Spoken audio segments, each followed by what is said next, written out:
High, আমি অতনু। তোমরা আমাকে সবাই ইনস্টু গাই হিসেবে হয়তো চেনো। আমি যাদবপুর ইউনিভার্সিটির আজকে পাস আউট করলাম ফাইনাল ইয়ার থেকে। আর আমি শেয়ার করব ফার্স্ট ইয়ার থেকে আমার ফাইনাল ইয়ারের জার্নিটা ছোট করে। হ্যাঁ, ফার্স্ট ইয়ারে অনেক এক্সপ্লোর করেছি, অনেক মজা করেছি। ফার্স্ট ইয়ারে আমরা ফুটবল খেলেছি, আমি গান করেছি। এমনকি ফার্স্ট ইয়ার থেকে ওই গান থেকে আমাদের জেমিংটা স্টার্ট হয় নিজেদের ফ্রেন্ড সার্কেলের মধ্যে। ফুটবল খেলার একটা লবি তৈরি হয়। তো এইগুলো ফাইনাল ইয়ার পর্যন্ত থেকে যায়। এরপরে জানি না কে কোথায় যাবে। সেকেন্ড ইয়ারটা পড়াশোনার চাপে চাপে কেটেছে। সিজিপিএ তোলা খুব মুশকিল হয়ে যাচ্ছিল, যেহেতু প্রফেসররা খুবই কড়া আমাদের, সেই কারণে থার্ড ইয়ারটা ল্যাব করে করেই কেটে গেছে। ল্যাবে যেতাম, বসে থাকতাম, কিছু তেমন শেখা হয়নি। যা শেখা হয়েছে ভিডিও বা আর বন্ধুদের সাহায্যে। এবার মেনলি প্লেসমেন্ট জার্নি শুরু হয় থার্ড ইয়ারের শেষ থেকে। থার্ড ইয়ারের শেষে আসলে আমাদের যারা ইন্টার্ন পায় তারা ইন্টার্ন করে, যারা ইন্ডাস্ট্রিয়াল ট্রেনিং অ্যাপ্রোচ করে, যদি পায় তো তারা ইন্ডাস্ট্রিয়াল ট্রেনিং করতে যায়। আমিও সেভাবে গেছিলাম, ফারাক্কা, এনটিপিসি ফারাক্কায় গেছিলাম। আমি আর আমার ফ্রেন্ডদের একটা সার্কেল আছে, তো তাদের সাথে ইন্ডাস্ট্রিয়াল ট্রেনিং করে আসি এনটিপিসি ফারাক্কায় 1 মাসের জন্য। তো ফাইনাল ইয়ারের শুরু থেকে আমাদের আসলে প্লেসমেন্ট জার্নিটা স্টার্ট হয়। ফাইনাল ইয়ারের শুরু বলতে আগস্ট থেকে একদম যতদিন না কলেজ কমপ্লিট হচ্ছে ততদিন পর্যন্ত কোম্পানি আসে। মেনলি আসে ডিসেম্বরের আগে পর্যন্ত। ডিসেম্বরটা বলতে গেলে অফই থাকে, জানুয়ারিটাও অফই থাকে। আর আগস্ট থেকে শুরু হয় প্লেসমেন্ট। তো শুরুর দিকে খুব ভালো ভালো কোম্পানিগুলো আসে, যারা ক্রিম লেয়ারটাকে উঠিয়ে নিয়ে যায়, তারা খুব টপ কোম্পানিতে প্লেসড হয়। তারপরে নভেম্বর থেকে আমাদের কোর কোম্পানিগুলো স্টার্ট হয়। আমি পার্সোনালি ইনস্ট্রুমেন্টেশন পড়েছি, তো আমি ইনস্ট্রুমেন্টেশনের কোম্পানির জন্য বসেছিলাম নভেম্বর থেকে মেনলি। তার আগেও হয়তো এক্সান মোবিল এসেছিল, অনেক কোম্পানি আছে যাদবপুরে। এখনো পর্যন্ত আমাদের ডিপার্টমেন্টে প্রায় 90% প্লেসড বলতে পারি, কারণ বাকিরা হয়তো বসেনি, 5 জন আছে। তো হ্যাঁ, 90% বা অ্যারাউন্ড ওরকম প্লেসড। বাকিরা কেউ কেউ হায়ার স্টাডিজ করছে। আর প্লেসমেন্ট জার্নিটা শুরু থেকেই একটু টাফ ছিল। প্লেসমেন্ট জার্নি কেউই এনজয় করে না, এটা একটা সত্যি কথা। প্লেসমেন্ট জার্নি আমাদের যেহেতু সল্টলেক ক্যাম্পাসে, সো আমাদের শুরু থেকেই টেকিউ বিল্ডিংয়ে ওই ক্যাম্পাসে সকালে উঠে যাওয়া, রিজেকশন, ক্লান্ত হয়ে আসা, এসব এসব এখন মনে পড়লে ঠিকঠাক লাগে, যে নস্টালজিয়া ফিল হয়, যেহেতু এখন প্লেসমেন্টটা পেয়ে গেছি সেই কারণে। আর প্লেসমেন্ট, হ্যাঁ, চেষ্টা করেছিলাম, শুরুর দিকে হয়নি, কারণ ফার্স্ট ইয়ার থেকে একটা স্বপ্ন থাকে, যাদবপুরে এসেছি একটা ভালো ডিসেন্ট প্লেসমেন্ট নিয়ে বেরোবো। শুরু থেকেই চেষ্টা করেছিলাম, টিআইয়েও বসেছিলাম, ইলেকট্রনিক্স ব্যাকগ্রাউন্ডের না হয়েও কনসালটেন্সিতেও বসেছিলাম। অফকোর্স রিজেকশন পেয়েছি। তাছাড়াও বিভিন্ন কোম্পানিতে বসেছি, যেগুলোতে রিজেক্ট হয়ে হয়ে হয়ে গেছি। এমনকি হিমাদ্রিতেও বসেছিলাম, রিজেক্ট হয়েছি।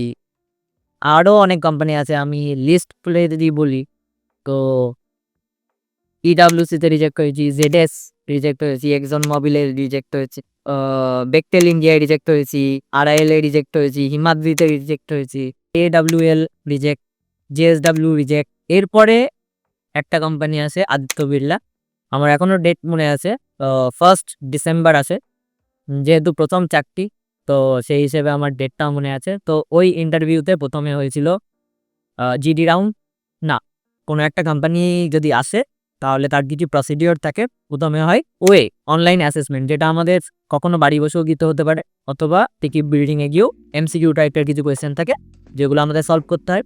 সেকেন্ড রাউন্ড থাকে জিডি, গ্রুপ ডিসকাশন। সেটা অনেক কোম্পানি নিতেও পারে, নাও নিতে পারে। গ্রুপ ডিসকাশনে একটা টপিককে ছুড়ে দেওয়া হয়, তারপরে সেটাকে নিয়ে যে গ্রুপে কতজন আছে তারা সবাই মিলে টপিকটা ডিসকাস করে। আদিত্য বিড়লা সেম করেছিল। এরপরে বেসিক্যালি হয় টেকনিক্যাল রাউন্ড, যেখান থেকে তোমাকে থিওরিটিক্যাল কোয়েশ্চেন করবে, তুমি যে ডিপার্টমেন্টেরই হও না কেন। তারপরে থাকে এইচআর বেসিক্যালি পার্সোনালিটি টেস্ট, সে কোম্পানির সাথে কোপ আপ করতে পারবে কিনা, তার টিম লিডিং এবিলিটি, টিমে ওয়ার্ক করার এবিলিটি, এই সবই দেয়। তো 1 ডিসেম্বর আমার এখনও মনে আছে, শুরুতে আমি ওই ক্যাম্পাস গেছিলাম, আমি আমার বন্ধুদের সাথে গেছিলাম। ফার্স্ট হয়েছিল জিডি রাউন্ড, যেহেতু আমি ওয়েতে সিলেক্ট হয়েছিলাম, তো সে কারণে প্রথমে জিডি রাউন্ড হয়, দুটো টিম হয় ইনস্ট্রুমেন্টেশনারি। প্রথম রাউন্ড গ্রুপ ডিসকাশনে আমাদের টপিক দিয়েছিল হয়তো hacking in distributed control systems, আর সেখানে আমি সিলেক্ট হই গ্রুপ ডিসকাশনের পরের রাউন্ডের জন্য, মানে আমার টেকনিক্যাল রাউন্ডের জন্য আমি সিলেক্ট হই।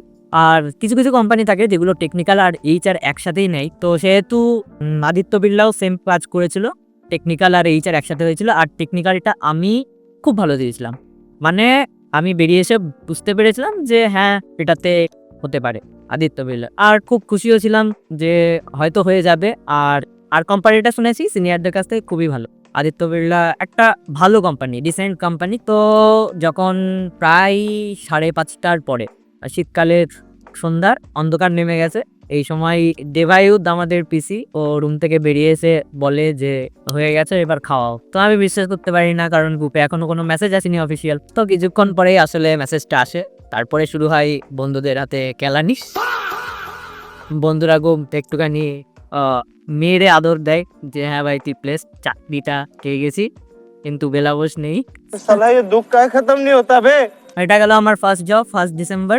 আমার টার্গেট ছিল 22 বছর হওয়ার আগে আমি চাকরি পাবো। তো ডিসেম্বরেই ফার্স্ট কোম্পানি, ডিসেম্বরে এরপরে আর কোম্পানি আসেনি। তারপরেও জানুয়ারিতেও মনে হয় আসেনি, না ডিসেম্বরে আসেনি আর ফার্স্ট, ওটাই জানুয়ারিতেও মনে হয় আসেনি, জানুয়ারিতেও আসেনি, মনে আছে জানুয়ারিতেও আসেনি, ডিসেম্বরেও আসেনি। ডিসেম্বরের 1 তারিখে এসেছিল, এইবার পেয়ে গেছি, খুব খুশি হয়েছিলাম। কারণ আর পরেই ছিল আমাদের সেমিস্টার, না হলে সেমিস্টারের জন্য একটা চাপ, প্লেসমেন্টের জন্য একটা চাপ, মাথার ভিতরে এত ঘুরবে। আর শুরুর দিকে ফ্যামিলি খুবই সাপোর্টিভ ছিল আমার, বলতো যে হয়ে যাবে, চিন্তা করিস না, না হলে কি আছি, আমরা তো আছি। এরপরে আমরা প্লেসড যে কোনো কোম্পানিতেই হই না কেন, যে কোনো প্রাইভেট কোম্পানিতেই হই না কেন, আমাদের যারা মধ্যবিত্ত পরিবার তাদের টার্গেট থাকে পিএসইউ যাওয়া। পিএসইউ গেটের থ্রুতেই বেসিক্যালি যাওয়া যায়। তাছাড়াও কিছু কিছু অন ক্যাম্পাস রিক্রুটমেন্টও আছে যেগুলো থ্রুতেও পিএসইউতে যাওয়া যায়। পিএসইউর ফুল ফর্ম হচ্ছে পাবলিক সেক্টর আন্ডারটেকিং। তো এগুলো হচ্ছে এমন সংস্থা যেখানে গভর্নমেন্ট অফ ইন্ডিয়া ইনভেস্ট করে। তো অনেকে বলে আধা সরকারি আধা বেসরকারি। পিএসসি অনেকের ড্রিম থাকে, আমারও তেমন একটা ড্রিম ছিল, তার জন্য আমাকে গেটের জন্য পড়তে হতো। আমাদের গেট ছিল 7 ফেব্রুয়ারি, তো আমাদের গেটের এক্সাম ছিল 7 ফেব্রুয়ারি। আমি ভেবে রেখেছিলাম যে ডিসেম্বরটা ফাঁকা আছে, জানুয়ারি ফাঁকা আছে, গেটের জন্য পড়বো, একটু ভালো র্যাঙ্ক করবো যদি পিএসইউটা হয়। কিন্তু বিশ্বাস করো চাকরি পাওয়ার পর একটু পড়ার ইচ্ছা করে, সেমিস্টার কাটালাম কষ্ট করে, হ্যাঁ একটু আনন্দে ছিলাম। ভেবে রেখেছিলাম যে এই 2 মাস পড়বো, যদি কিছু বাই চান্স র্যাঙ্ক আসে পিএসইউর জন্য ট্রাই করব।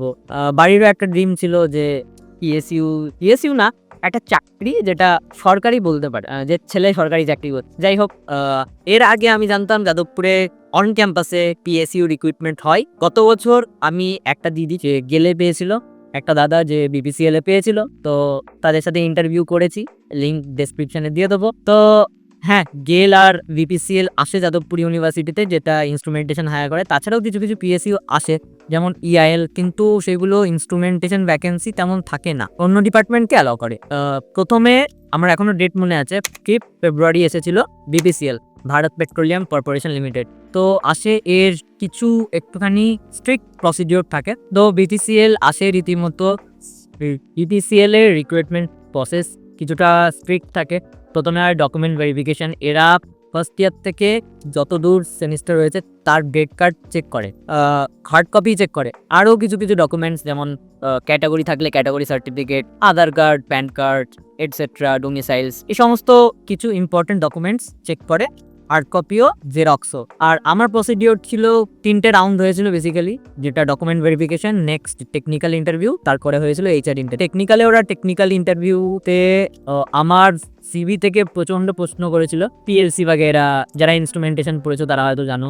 আর ইন্টারভিউ আমার ঠিকঠাকই গেছিলো, কিন্তু কিছু কিছু বেসিক কোয়েশ্চেন আমি ভুলভাল করেছিলাম, যেখানে আমার মনে হয়েছিল যে না এরপরে আর হয়তো নেবে না। আমি কিছু বেসিক কোয়েশ্চেন যেমন প্লাগ পয়েন্টের ওই 3টে পয়েন্টের নাম কি আমি ভুলে গেছিলাম। আমার শুধু গ্রাউন্ড মনে ছিল আর লাইভ মনে ছিল হয়তো, কিন্তু ওরা ডাইরেকশনও জিজ্ঞেস করছিল কোনটা কি ইন্ডিকেট করছে, আমি সেটা বলতে পারিনি। আরও একটা কোয়েশ্চেন করেছিল যেটা আমি বলতে পারিনি, যেটা হচ্ছে পারিস থাকে এমন কোন ইনস্ট্রুমেন্ট বা বলতে পারো ইলেকট্রিক ডেটার জন্য ওভার কারেন্ট ফ্লো হলে বা থান্ডারিং হলে বাকি ইনস্ট্রুমেন্টগুলো, বাকি যে ইলেকট্রিক্যাল ইকুইপমেন্ট আছে, ফ্যান, পাখা, ব্রিজ, টিভি, এইগুলো সেফ হয়ে যায়। তো ওটার একটা বেসিক অ্যান্সার হয় ফিউজ।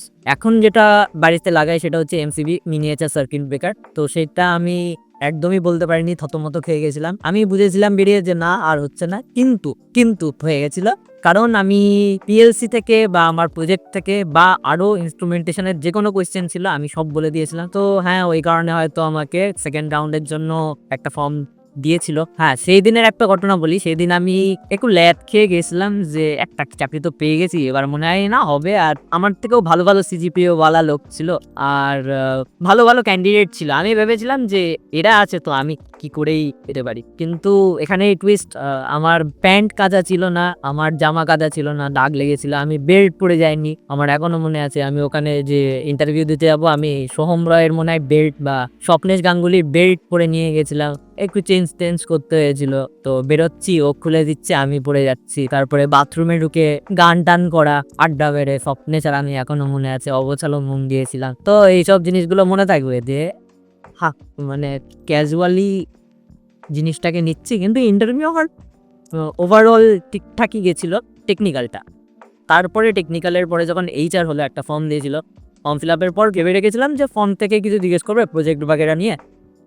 তো দেখলাম যে ওরা খুবই নর্মালি ট্রিট করছিল আমাকে, আর সাথে বলছিল যে you are qualified for this round and এখন তুমি ক্যাজুয়ালি বিহেভ করতে পারো, নর্মালি দিতে পারো, এরপরে আমরা তোমাকে এইচআর কোয়েশ্চেন করবো, টেকনিক্যাল থেকে কোনো কোয়েশ্চেন আর করবো না। তো এইচআর শুরু হলো। আমার এইচআরটা খুবই স্ট্রং ছিল বলতে পারি আমি, কারণ ফার্স্ট ইয়ার থেকে অনেক কিছু করেছি। আমি ফার্স্ট ইয়ারে ফুটবল টিমের ক্যাপ্টেন ছিলাম, তো ওটা নিয়ে অনেক কোয়েশ্চেন করলো, আর ওরা দেখলাম কোয়েশ্চেন ফুটিয়ে করছে, টেলস সব কটা ইন ডিটেলস জিজ্ঞেস করছে যে তুমি ফার্স্ট ইয়ারে ফুটবল খেলেছো, তো নয় ক্যাপ্টেনকে বানালো। ফার্স্ট ইয়ারে আমাকে ক্যাপ্টেনকে সিলেক্ট করলো, এটাও জিজ্ঞেস করেছিল, কোন ক্যাম্পাসে খেলা হতো, কটা টিমের খেলা হতো, আরো অনেক কোয়েশ্চেন্স এইচআরে যেরকম হতে পারে। যেমন ধরো তুমি টিমের ক্যাপ্টেন, তুমি তোমার টিমের একজন ফরওয়ার্ডে খেলছে স্ট্রাইকিং পজিশনে, সে এখন ডিফেন্স খেলতে যাই and we are leading by 2 goal, তাহলে তুমি কি তাকে চান্স দেবে ডিফেন্সে খেলার জন্য? তো এরকম বিভিন্ন এইচআর কোয়েশ্চেন করেছিল।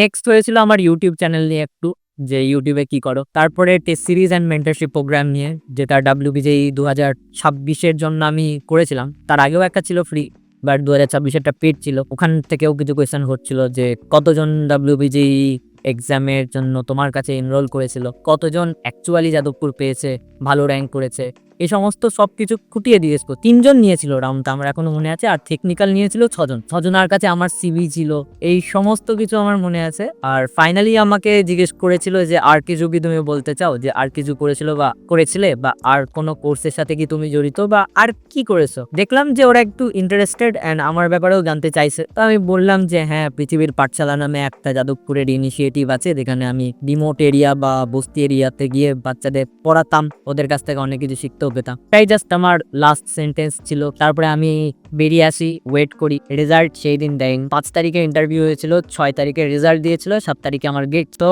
5 তারিখে বাড়ি এলাম, ভালো হলো। বাকিরাও বললো ঠিকঠাকই গেছে, কারো খারাপ গেছিল, কারো ঠিক গেছিল। এইচআরটা খুব কঠিন ছিল, কারণ এইচআরে আমাদের 8 জনকে সিলেক্ট করি। এবার 8 জনের ভিতর থেকে পরের দিন আমি তখন দুপুরে ঘুমিয়ে পড়েছি। বাইরে থেকে একজন দরজা, হোস্টেলে আমি, তো বাইরে থেকে একজন দরজায় ধাক্কা মারছে, আনিসুরি। তো নোট আমি বললাম কেন, তুই সিলেক্ট হয়েছিস কিসে, সিরিয়াসলি রিওট কেন, তুই জানিস না গ্রুপে কংগ্রাচুলেশন লিখছে? তো আমি গ্রুপটা খুলি, কংগ্রাচুলেশন লিখছে, যদিও অফিসিয়ালি কোনো মেসেজ আসেনি আমার কাছে, যেটা মেন গ্রুপে দেয়। তো তার উপরে সিপিসির কাছ থেকে একটু যাচাই করলাম, দাদা একটা আছে, তো তার কাছে জানলাম পাঠাও, তুমি লিস্ট দিয়েছে নাকি BBCL এর সিলেকশন, কারা সিলেক্ট হলো। তো তখন দাদা পাঠালো, আর হ্যাঁ, তখন আমার নাম দেখতে পেলাম।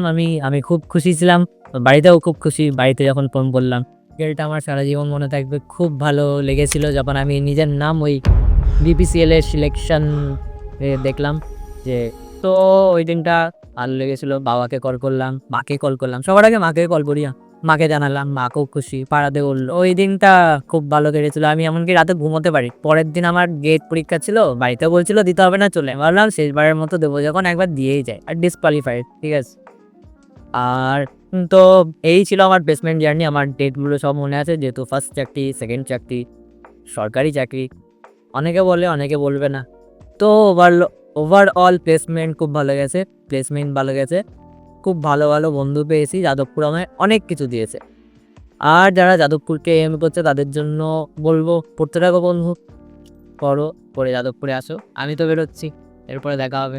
আর একটাই কথা, যাদবপুর কাউকে ফিরিয়ে দেয় না। হ্যাঁ, এটা একটা সত্যি কথা, যাদবপুর কিন্তু কাউকে ফিরিয়ে দেয় না। তুমি যদি নেশা করতে চাও তাহলে তোমাকে নেশাদের ডুবিয়ে রাখবে। তুমি যদি প্লেসমেন্ট নিতে চাও তাহলে তুমি নো ডাউট একটা ভালো ডিসেন্ট কোম্পানিতে যদি চেষ্টা করো তাহলে প্লেসমেন্ট পেয়ে যাবে অ্যাট দ্য এন্ড, কিন্তু তোমাকে চেষ্টাটা করতে হবে। আমাদের ব্যাচে আমি যতজন বলবো চেষ্টা করেছে সবাই প্লেসমেন্ট পেয়েছে, তো এটাই। আর best of luck, all the very best for your future, তুমি যাই করো। অনেকে বলছিল প্লেসমেন্ট জার্নিটা নিতে, তো এটাই আমার প্লেসমেন্ট জার্নি। আর যদি কোনো কোয়েশ্চেন থাকে তাহলে কমেন্ট করতে পারো, টেলিগ্রাম চ্যানেলেও জয়েন হতে পারো। Thank you.